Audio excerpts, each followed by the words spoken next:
Good morning. How are you doing today, Elizabeth? I'm great. How are you? Absolutely fantastic. Boy, pressure's on you. And what I mean by that is not just because you have to report the facts on NewsNation, but I think that you're one of the guides that's going to take journalism as well as broadcasting to the truer level and not the hearsay level. And boy, I mean, you must go through a journey every day. Listen, we take our job very seriously. We are very careful. Not just to try and report all the facts, but report all the sides to all the facts, which I think is, most important. I mean, there's no such thing as being 100% right all the time in human beings. I think that it serves everybody to have an honest exchange of ideas and attitudes, and to impart information that might not cleave to your sort of view of things. You know what I mean? Like, I think it's, wait a second, that might make me feel differently about this if I have this information. And that's what we're dedicated to, is making sure our viewers have all the information that we can present to them on sides of different issues. That right there is every reason why I like Elizabeth Vargas reports. And the reason why is because you make me feel like I'm part of the conversation and I'm not watching just a couple of people having a conversation. I'm part of it. And you do give me enough space where I can go, really? Are you kidding me? I did not know that. Oh, good. I'm so glad to hear that. But that's exactly what we're aiming to do. The cable news landscape is littered with channels that are extreme, far, far right or far, far left. And I think what they're dispensing is affirmation instead of information. And that's not what we aim to do. We aim to serve the moderate majority in the middle, people who are center right or center left, and to give them information on both sides. Well, let's look at both sides, because one thing hit me today, and I listened to the win, so therefore a lot of things come at me beforehand, and that is, there's been so much talk about Mr. Trump not being a part of the debate, but at the same time, why hasn't the president talked with Robert Kennedy Jr.? Why have they not debated yet? And it's like neither one of them are debating.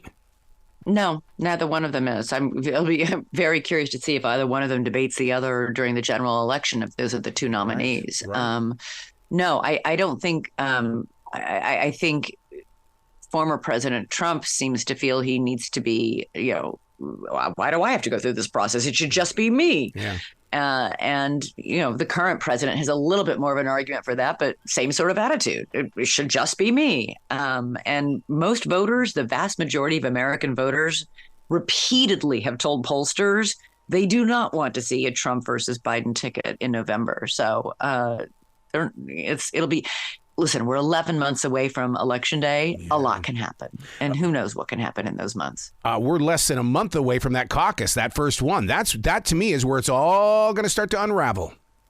It's a few weeks from now. Yeah. The Iowa caucus and then the New Hampshire primary. And remember, in the New Hampshire primary, independents and Democrats can cross party lines and vote. Yeah. So that's a real wild card, notoriously difficult to predict. Let me ask you this question in the way that when it comes to the independents, the thing is, here in North Carolina, you are either a Democrat or a Republican. If you're an independent, you don't get a voice when it comes to the primaries unless you take a side. And it's like that somewhere in some states, that's just got to change. There's a lot of things about our election system that could use some changing.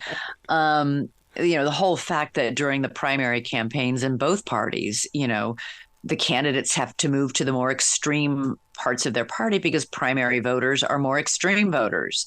And then during the general election, they tack back toward the center because, that's where most of the voters are in a general election. The system, listen, for all the wonderful things that our founding fathers did and setting up, and our current electoral system, there are a lot of arguments to be made that in 2023, almost 2024, that some of it might not be working as well as we'd hoped. I love talking with the 21 to 25-year-olds because they're looking at this, they're paying attention to this, and what's really interesting is they're going, this is just politics. But they're engaged, though. They are watching. I hope you're right. It's their future at stake here, in every sense of the word.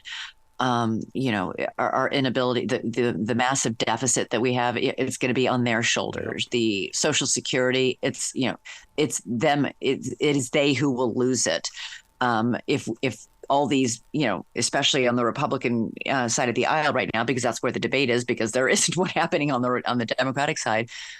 We hear lots of hawkish talk about, military action in the Middle East, military action against Iran, military action against China. Let's send the military down to the border. We are down. Recruitment is down dramatically in our military. So, if we expect to do all this, could a draft come back? Guess who that affects? Wow. 21 to 25-year-olds. Wow. So they have a lot at stake, and I hope they're paying attention. Wow. Like I said in the beginning, you are the guide and you are the leader right now, and we are turning to you to share the story. So I'm so grateful that you give yourself to us every day. Oh, thanks. Well, you be brilliant, and please come back to this show anytime in the future. Absolutely. Thanks for having me.